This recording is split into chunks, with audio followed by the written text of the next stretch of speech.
আল্লাহর এক বান্দা ছিল নামাজে সেজদায়। তখন আল্লাহ রাব্বুল আলামিন তাকে ডাক দিয়ে বলে, বান্দা তুই যতই নামাজ পড়, যতই সেজদা কর, তোর জায়গা জাহান্নাম। এই কথা শুনে বান্দাটি বলল, আলহামদুলিল্লাহ।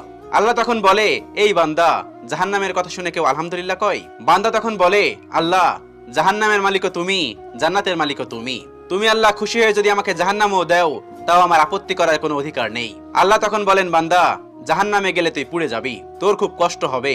বান্দা তখন বলতেছে, আল্লাহ, কষ্ট শুধু আমার হবে না, তোমারও হবে।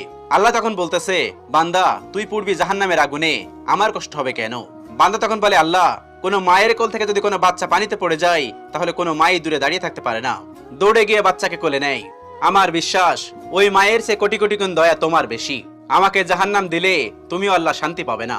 আল্লাহ তখন বলে, বান্দা, এই দলিল তুই কই পাইলি? বান্দা তখন বলে, আল্লাহ, আমাদের জাতির পিতা ইব্রাহিম আলাইহিস সালাম তোমার প্রেম মুখে নিয়ে যখন নমরুদের আগুনে পড়ে গেল, তার আগেই তুমি বলে দিলে